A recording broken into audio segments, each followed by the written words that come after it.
우리 함께 말씀을 보겠습니다. 마가복음 14장 32절부터 42절까지 말씀, 저와 여러분 함께 교독하도록 하겠습니다.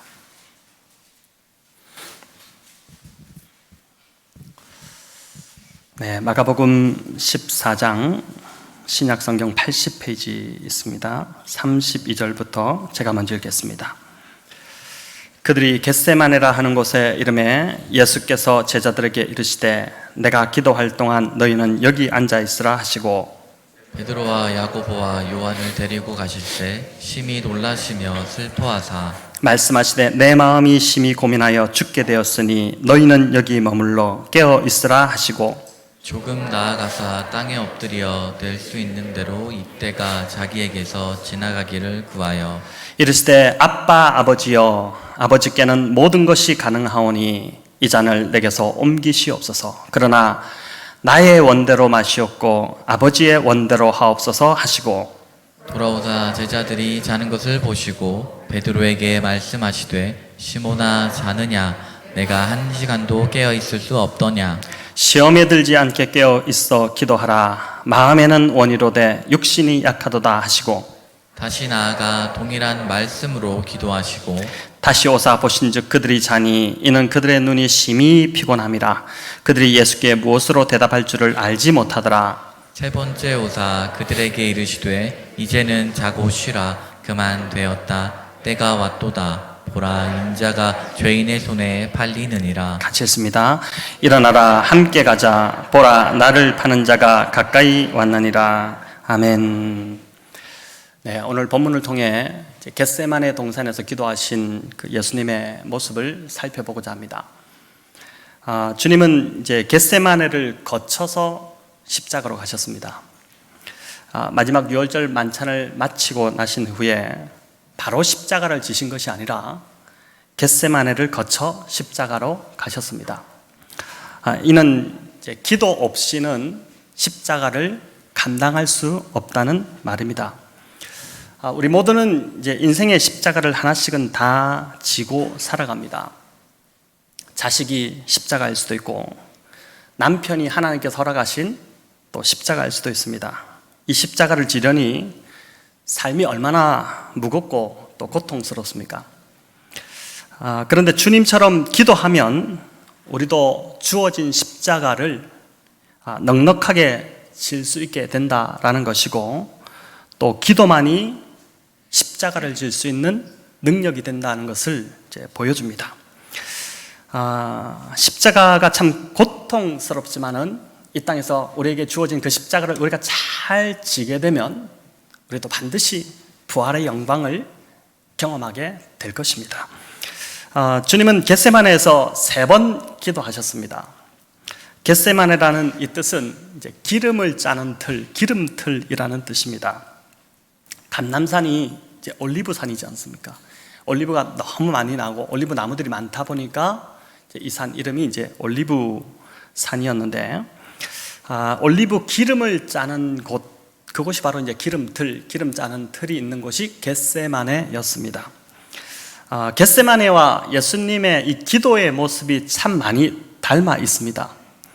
이제 이 올리브 열매도 기름이 올리브유가 나올 때 씨까지 다 짜야지만이, 다 으깨어져야지만이 이제 기름이 나온다고 하는데, 그 밤에 우리 주님께서 이 겟세마네에서 이제 땀이 피가 되도록 온전히 자신을 다 짜내시는 그 기도를 드리셨던 것이죠. 이런 기도를 3번 하신 후에 십자가를 지셨습니다.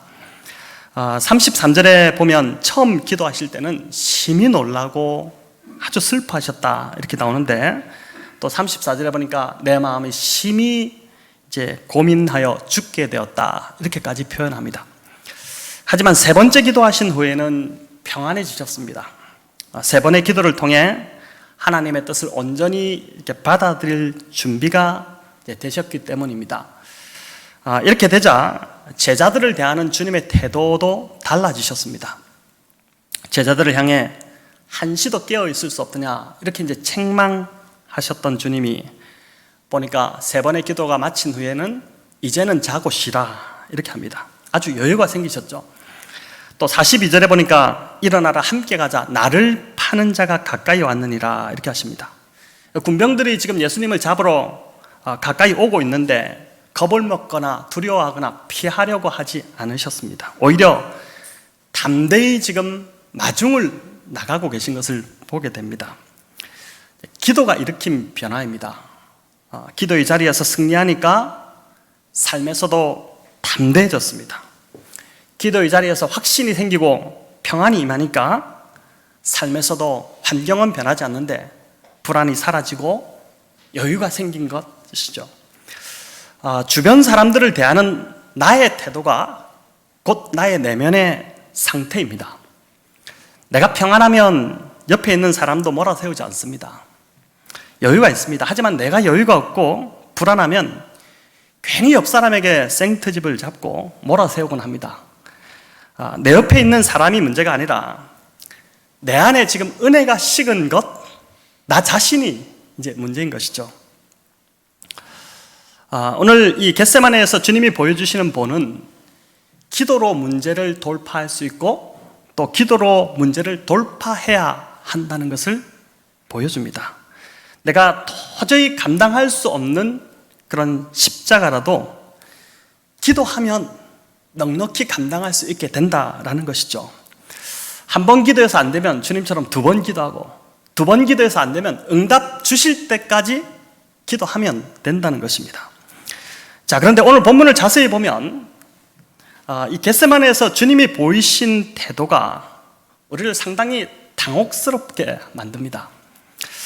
주님은 제자들에게 이미 세 차례나 십자가에서 죽으실 것을 말씀하셨습니다. 우리 앞에서 살펴본 8장과 9장과 10장에 보면 세 번 주님이 내가 죽을 거다 이렇게 말씀하셨고 또 반드시 부활할 것을 말씀하셨습니다.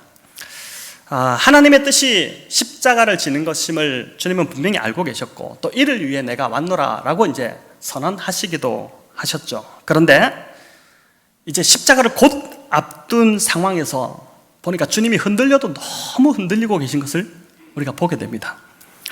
심히 놀라셨다고 하고 마음이 심히 고민되어 죽을 지경이다 이렇게 하죠. 그동안 참 아주 초연하게 자신의 죽음을 예견하셨던 이전의 그 주님의 모습과는 너무 달라서 우리가 당황스럽기까지 합니다. 주님이 채통을 좀 지키시지 제자들 앞에서 이게 너무 민망스러운 모습이 아닌가 이런 생각이 듭니다. 기독교 교회사를 보면 죽음을 앞두고 아주 담담하게 죽음을 맞이했던 그런 사람들이 많았습니다. 서머나 교회의 감독이었던 이 폴리갑의 경우도 예수님을 부인하지 않으면 화형에 처할 것이라고 이제 로마 군병들이 이렇게 협박할 때 당신들이 나에게 붙인 이 불은 기껏해야 1시간 정도 타다가 꺼지겠지만은 앞으로 다가올 이 심판의 불은 영원히까지 꺼지지 않는 불이다. 이렇게 이제 이야기하면서 어서 나를 화형에 처하라. 이렇게 담대하게 순교를 했습니다. 또 1세기 로마의 박해 때 원형 경기장에 짐승의 밥으로 던져졌던 많은 이제 그리스도의 제자들이 평화를 잃지 않고 담대히 죽음을 맞이하기도 했었고 또 16세기 종교개혁 때도 참 많은 사람들이 순교의 자리에 서기도 했었는데 그때도 참 담대하게 순교하는 순교자들이 있었습니다. 보니까 예수님의 이 제자들이 예수님보다 더 멋진 죽음을 맞이하고 있으니 이를 어떻게 해석해야 할까 싶습니다. 겟세마네에서 이 두려움과 놀람에 빠져 고뇌하시는 이 예수님의 이 모습은 예수님의 그 십자가의 고통에 대해 우리로 하여금 또 다른 새로운 차원으로 새로운 발견으로 우리를 이끌고 있습니다. 우리 대부분은 십자가를 생각할 때 육체적 고통을 생각합니다. 얼마나 아프셨을까? 머리에 쓰신 가시관, 또 손과 발에 막 박힌 그 대못, 허리에 찔린 창, 이런 육체적 고통을 먼저 떠올립니다. 여러분, 이 고통도 깊이 묵상하는 것이 큰 도움이 됩니다. 예수님의 육체적 고통에 대해서 좀 더 이렇게 깊이 알기 원하신다면은 나침반사에서 나온 십자가는 하나님의 입증이라는 책을 꼭 읽어보시기 바랍니다. 이 책이 얇은 책입니다. 그런데 한 의사가 현대의학의 관점으로 예수님의 그 십자가 고통을 아주 상세하게 정리해놨는데 정말 잘 정리됐습니다. 그것만 보아도 정말 십자가가 몸서리 쳐지고 얼마나 그것이 고통스러웠는지를 우리가 이해하게 될 것입니다. 그러나 예수님이 이렇게 놀라고 슬퍼하셨던 이유는 이 육체적 고통을 훨씬 넘어서는 다른 이유 때문이었습니다. 십자가의 고통을 육체적으로만 이해한다면은 십자가의 반쪽만 이해한다고 할 수 있습니다. 예수님이 이렇게 놀라고 슬퍼하신 또 다른 이유는 하나님 아버지와의 분리되어야 한다는 그 사실 때문에, 하나님 아버지로부터 단절되는 고통 때문에 이렇게 놀라고 슬퍼하시고 있는 것입니다. 태초전부터 한 번도 끊어지지 않았던 성부와 성자와 성령의 연합, 그 친밀함, 하나됨이 이제 곧 십자가에서 단절이 될 상황이었습니다. 예수님이 성부 하나님께 완전히 실제로 버림받는 일이 일어난 것입니다. 제가 예배 마지막에 늘 하는 축도인 민수기 6장 25절 26절 이렇게 되어 있습니다. 우리 같이 한번 읽어볼까요? 여호와는 그의 얼굴을 내게 비추사 은혜 베푸시기를 원하며 여호와는 그 얼굴을 내게로 향하여 드사 평강 주시기를 원하노라. 자, 여러분, 이 말씀을 보면 모세와 아론이 생각했던 하나님의 축복이 무엇인지 알 수 있는데, 하나님의 축복은 뭐냐면은 여호와 하나님께서 그 얼굴을 그의 백성들에게로 향하여 비추어 주시는 것, 그게 아론과 모세가 생각했던 하나님의 주시는 가장 축복이었습니다. 그렇기 때문에 하나님께서 지금 얼굴을 돌리신다면 그것은 곧 재앙이 임하는 것입니다. 그 어떤 것보다도 심히 두렵고 무서운 것이 바로 하나님께서 비추시던 그 얼굴을 돌리시는 것, 그 얼굴빛을 돌리시는 것이 가장 두려운 것이었습니다. 여러분, 우리도 관계가 깨어졌을 때 어떻습니까? 얼굴을 이렇게 돌려버리지 않습니까? 상대가 내 얼굴을 보고 이게 보는데 얼굴을 돌릴 때가 가장 괴롭죠. 얼굴을 돌린다는 것은 꼴도 보기 싫다는 것입니다. 꼴이 얼굴입니다. 이제 꼴에 꼴값한다 이런 말이 있는데, 그 얼굴에 얼굴 생김새답지 않게 볼상사납게 행한다 이런 뜻이죠. 하나님이 얼굴을 예수님에게서 돌리시는 이 사건이 실제로 일어났습니다. 예수님께서 십자가에 오전 9시에 달리셨다가 오후 3시에 운명하셨는데, 그 6시간 동안 정오쯤에 이르자 12시부터 오후 3시까지 어떻게 됩니까? 어둠이, 강한 짙은 칠흑 같은 어둠이 임했습니다. 이 현상을 두고 신학자들은 하나님께서 성자 예수님으로부터 완전히 얼굴을 돌리셨다는 것으로 해석합니다. 하나님께서 실제 이제 성자 예수님을 실제로 버리셨던 것인데, 엘리 엘리 라마 사박다니, 나의 하나님 나의 하나님 어찌하여 나를 버리셨나이까, 이 비명이 하나님께 실제로 버림받은 성자 예수님의 처절한 비명이고 절규였습니다. 성도 여러분, 사랑하는 사람과 영영 이별하게 될 때 인간은 보니까 눈물을 넘어 정말 비명이 터져나오게 됩니다. 그냥 엉엉 우는 그런 정도가 아니라 악 하고 이제 비명을 지르게 되는 것이죠. 히브리서 5장 7절에 이런 말씀이 있습니다. 우리 같이 한번 읽어볼까요? 그는 육체에 계실 때에 자기를 죽음에서 능히 구원하실 이에게 심한 통곡과 눈물로 간구와 소원을 올렸고 그의 경건하심으로 말미암아 들으심을 얻었느니라. 여기 보니까 겟세마네 기도를 보여주는 구절인데, 주님이 심히 통곡과 눈물로 간구했다. 이 말은 큰 소리로 비명을 질렀다는 것입니다.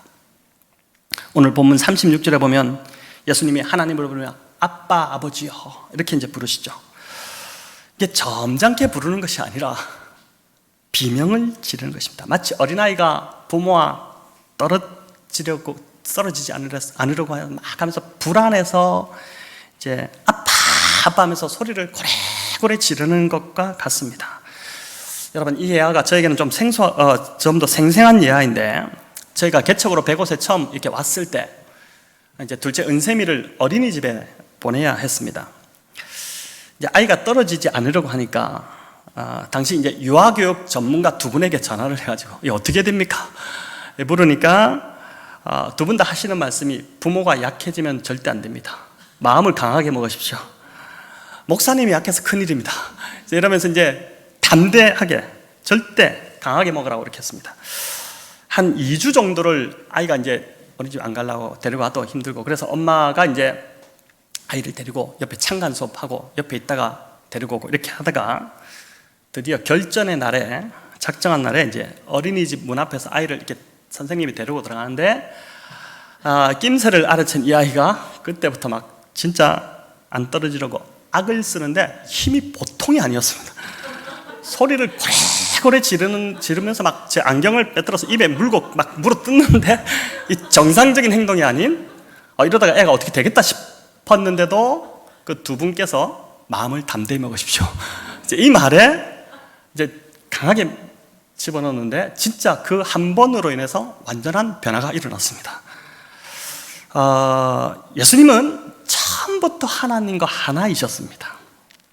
여러분, 이게 좀 이해가 안 되시죠? 우리가 하나님과 하나 되다가도 안 되다가도 이럴 때가 많기 때문에 한 번도 떨어지신 적이 없습니다. 태초전부터 한 번도 하나이지 않으신 적이 없었습니다. 그 친밀한 사랑의 관계는 제가 보니까 인간의 지식이나 행동, 어떤 경험으로는 도저히 이해할 수 없는 그러한 하나됨입니다. 그 하나됨이 지금 십자가에서 깨어져야 하니 그것이 도저히 감당이 안 되니 주님이 그렇게 슬퍼하시고 놀라시고 두려우셨던 것입니다. 인간의 가장 큰 고통이 배우자를 먼저 떠나버리는 것이라고 하지 않습니까? 사랑하는 사람과의 이별, 그것은 그 어떤 육체적 고통과도 비교할 수 없는, 정말 그 상처가 평생을 가는, 그 아픔이 평생을 가는 그러한 고통인데, 주님이 인간이 겪을 수 있는 그런 이별의 고통과는 비교할 수 없는 이제 하나님과의 분리됨이 지금 곧 일어날 것이기 때문에 그 고통을 지금 겟세마네에서 홀로 통과하고 계셨던 것입니다. 그 어떤 사랑받을 만한 이쁜 구석도 없고 자격도 없고 가치도 없는 저와 여러분을 죄에서 건지시기 위해서 하나님 아버지께서는 아들 예수님의 이 부르짖는 비명에 철저하게 귀를 막으시고 얼굴을 돌리시고 이제 그렇게 하셨던 것이죠. 당장이라도 천군 천사를 명해서 정말 그 천사 한 명이 오면 그 앞에 있던 로마 군병 다 쓸어버리고 십자가에서 건지실 능력이 하나님에게 있으셨지만 저와 여러분을 살리시기 위해 아들을 철저하게 외면하시고 죽이셨던 것입니다. 이것이 십자가에서 일어난 일이고 겟세마네에서 주님이 그토록 두려워하고 떨었던 그 이유인 것입니다. 자, 지금까지 이제 기도의 장소 겟세마네에서 예수님에게 조명을 좀 비추었다면 이제 동일한 장소 이 겟세마네에 있는 제자들에게 조명을 좀 옮겨보려고 합니다. 특별히 베드로, 야고보, 요한 이 세 명을 우리가 좀 주목할 필요가 있는데 예수님의 절박함과 달리 이들은 참 보니까 민망할 정도로 자고 있었습니다. 설교 시간에 졸음이 와서 막 졸다가 설교자하고 눈이 마주쳤을 때 상당히 좀 민망했던 경험들이 있으실 텐데 이 제자들은 그 정도가 아닙니다. 예수님은 3번씩이나 간절히 기도하셨는데 이들은 3번 내내 그것도 깊이 잠들어 있었습니다. 심지어 37절을 보시면 예수님이 베드로에게 뭐라고 합니까? 시몬아, 자느냐? 네가 1시간도 깨어있을 수 없더냐?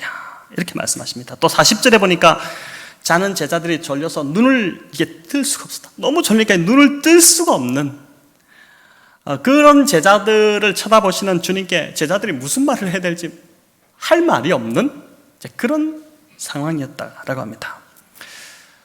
제자들이 육적인 피곤함도 있었겠지만은 영적인 잠에 빠진 것입니다.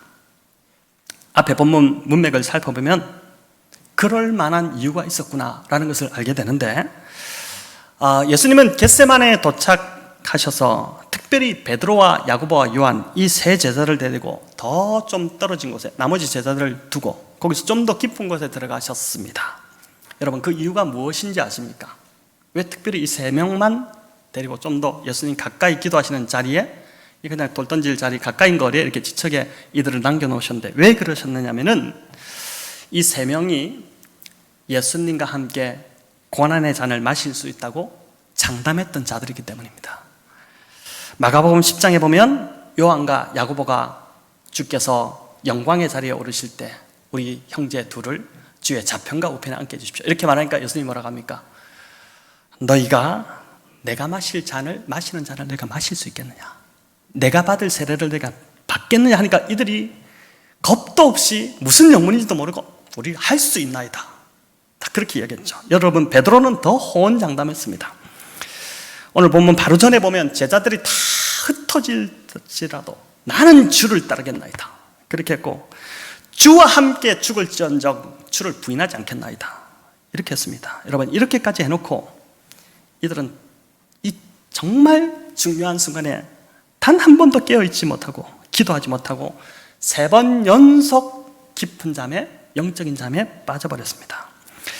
이후 베드로는 주님을 3번이나 그것도 맹세하며 저주하며까지 부인하는 이 정말 지울 수 없는 수치, 참 자기로서는 그런 오를 범한 것이지 않습니까? 그렇게 부인해버리죠.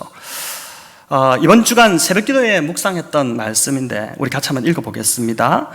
교만은 배망의 선봉이요 거만한 마음은 넘어짐의 앞잡이니라.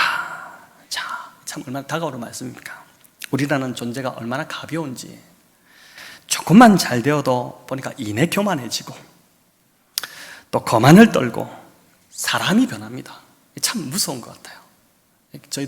저와 여러분 마지막까지 좀 변치 않고 어떤 직분을 받든 또 교회에서 어떤 역할을 하든 변치 않고, 저도 그렇고 변치 않고 좀 잘 달려가면 좋겠습니다.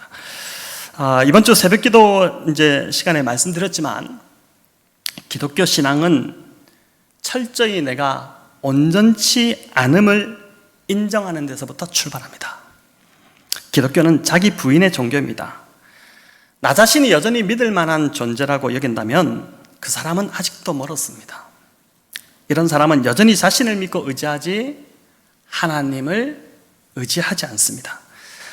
그러니까 그냥 하는 말로서가 아니라 정말 나는 형편이 없고 나는 믿을 그런 구석이 없고 믿을 수 없는 존재라는 철저한 자기 인정, 자기 인식, 이것이 있을 때 비로소 자신을 내려놓고 하나님을 붙들게 되고 기도의 자리로 그렇게 나아갈 수 있게 되는 것이죠.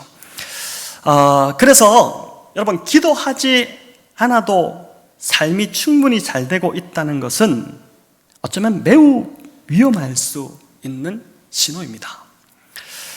물론 삶이 잘 될수록 하나님과의 관계도 더 잘 맺어가고 성숙해 간다면 이보다 좋은 게 더 없겠지만은 기도하지 않는데도 삶이 잘 되고 신앙의 열정이 사그라들고 있는데도 경제적 축복은 더 넘치고 있고 이렇다면은 죄송하지만 그것은 조만간 망할 수 있다는 신호입니다. 시간이 지날수록 이 사람은 하나님으로부터 점점 더 멀어지고 믿음이 식고 그럴 확률이 매우 높기 때문에 그렇습니다. 하나님께서 그를 사랑하신다면은 가만히 두지 않을 것이기 때문이죠. 자, 이런 경우는 차라리 고난이 와서 삶이 깨트려짐으로 하나님께 두 손 들고 나오는 것이 하나님 관점에서는 더 큰 복입니다. 그렇다고 우리 중에서 고난을 원하는 자가 없을 것입니다. 저도 원치 않고 또 우리 성도님들이 그런 고난에 빠지는 것을 정말 원치 않습니다. 무엇보다도 우리 주님께서 그걸 원치 않으실 것입니다. 왜냐하면 부모이시기 때문에 하나님 아버지지 않습니까? 부모가 자녀가 어려움에 빠지는 것을 원하는 부모가 어디 있습니까? 자, 그럼 우리가 어떻게 해야지 이 거만한 제자들처럼 되지 않을까요? 여러분, 병행 본문인 누가복음 22장 39절에서 우리가 그 답을 찾을 수 있는데 우리 같이 한번 읽어볼까요? 예수께서 나가사 습관을 따라 감람산에 가시매 제자들도 따라갔더니, 자, 예수께서 습관을 따라 감람산에 나갔다 이렇게 나오죠. 예수님께서 십자가를 지시기 전날에도 습관을 따라서 기도의 자리로 나가신 것입니다. 습관이 영성이다 이런 책이 있는데 좋은 영적 습관이 좋은 신앙을 만든다는 것이죠. 기도가 주님의 영적 습관이었다면은 오늘 이 말씀 앞에서 저와 여러분의 영적 습관이 무엇인 것 같습니까? 여러분, 습관이 진짜 인생을 만든다고 하는데 아마 운동하는 습관, 신문 보는 습관, 잘 꾸준히 배우려는 습관, 또 뭐 저축하는 습관, 이런 좋은 습관들이 이제 좋은 인생을 만드는 것은 분명합니다. 육적인 습관도 이렇게 중요한데 하물며 이제 영적인 습관, 이것이 얼마나 중요하겠습니까? 이제 영적인 습관이 없이 건강한 신앙생활을 기대한다? 그건 할 수 없을 것 같습니다. 여러분, 이런 영적 습관이 없다면 그저 하루하루 우리가 어제를 한 주를 돌아보면 알겠지만 분주한 일상에 쫓겨서 바쁘게 살아가기 바쁩니다. 하루가 그냥 무의미하게 흘러가고 저녁에 오늘 내가 뭐 했나? 뭐 하다가 오늘 또 하루가 끝났나? 이렇게 할 때가 많을 것입니다. 그러나 영적 습관이 들면 하루 일정에 우선적으로 정한 그 일을 하게 되고, 그러다 보면 이 꾸준한 영적 습관이 좋은 육적 습관도 좋은 인생을 만드는데 좋은 꾸준한 영적 습관이 우리의 인생을 상당히 가치 있게 만들어갈 수 있다는 것이죠. 문제는 우리가 작심삼일일 경우가 참 많습니다. 너무 연약하기 때문에 이제 성경 읽기 습관을 들이겠다고 하고서 연초마다 우리 성도님들이 창세기부터 시작합니다. 그런데 대부분 출애굽도 못하고 끝내버립니다. 매번 애굽을 벗어나지 못하고 애굽에서 헤매고 있는 성도들이 교회 안에 수두룩합니다. 그래서 혼자서는 습관을 들이기가 결코 쉽지 않습니다. 함께 할 공동체가 필요하죠. 지난주 구역별로 이제 성경 읽기 하자 제안 드렸는데 주중에 이제 언제부터 하냐고 문의가 오시는 분도 있었습니다. 이런 문의를 자주 하셔야 됩니다. 말씀드렸는데 하나 마나 이렇게 하고 있으면 안 되고 빨리 하고 싶다 이런 마음이 들어야죠. 구역, 이걸 이제 지난주 우리 구역 장모님들 목장으로 좀 명칭을 바꾸자, 목양적 의미, 정체성을 좀 부여하기 위해서 또 이제 구역장도 목자로 이렇게 하자라고 했는데, 여러분 이 코로나 기간에 정말 목장별로 서로 격려하면서 성경 읽기 이제 곧 다음 주 오늘 운영회 통해서 이제 구역장을 임명하고 다음 주 새로운 구역을 이제 좀 편성하게 되는데, 그렇게 해서 성경 읽기가 정말 영적 습관이 된다면은, 평생의 습관이 된다면은 여러분 인생은 진짜 건지신 것입니다. 이 코로나에 오히려 감사해야 될 것입니다. 여러분 또 기도의 습관을 한번 도전해 보시면 좋겠습니다. 주님을 따르는 자라면 주님이 가지셨던 이 기도의 습관을 우리도 당연히 갖는 것이 당연한 것이죠. 주님을 따라가는데 주님이 기도가 습관이었는데 우리가 기도가 습관이 되어 있지 않다, 이건 참 말이 안 되는 소리지 않습니까? 지난주 한 분이 카톡으로 목사님 새벽 기도가 참 행복합니다, 감사합니다, 하트 표시, 웃음 표시 이렇게 해서 참 예쁜 문자를 보내오셨는데 제가 봐도 요즘 새벽 기도가 참 좋은 것 같습니다. 여러분 새벽 기도를 강요하라고 지금 말씀드리는 것이 아니라 좋은 것을 좀 권해드리는 것입니다. 평생 생각해보니까 평생 새벽에 기도하며 주님을 만나는 것이 습관이 된다면은 이거보다 인생을 풍요롭게 만들 것이 과연 무엇이 있을까라는 생각이 듭니다. 시간이 되시는 분들은 저희가 뭐 일찍 하는 것도 아니지 않습니까? 새벽 6시에 새벽 기도에 한번 꼭 도전해 보시기 바랍니다. 저한테 도전하려다 실패했습니다 이렇게 말하신 성도님들도 있었는데 다음 주 두고 보겠습니다. 그분들 특별히.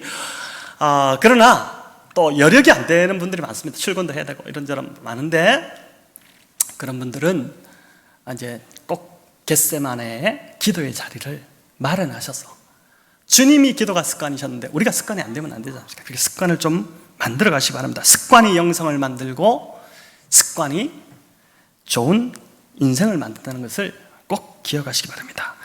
여러분 또 우리에게 각자에게 주어진 이 십자가는 오직 겟세마네라는 기도 자리가 있을 때 능히 감당할 수 있다는 것을 반드시 기억하셨으면 좋겠습니다. 주님도 겟세마네 기도가 있었기 때문에 그 십자가를 감당할 수 있었다면 연약한 저와 여러분은 더 당연히 겟세마네로 나아가야 하지 않겠습니까? 우리가 어떻게 그걸 감당하겠습니까? 기도하지 않고서는 우리에게 주어진 이 십자가, 우리 각자에게 다 십자가가 있는데 그걸 감당할 힘을 얻을 길이 없는 것입니다. 제자들처럼 여러분 시험에 들지 않게 하기 위해서 기도해야 합니다. 기도하지 않으면 시험에 듭니다. 또 마음은 온이지만 육신이 약하기 때문에라도 기도해야 합니다. 내 성질 죽이기 위해서 기도해야 하고, 내 자아가 죽기 위해서 기도해야 되고, 그렇죠. 나만 죽으면 되는데 내가 자꾸 펄펄 살아있으니까 내 주변이 다 힘든 것입니다.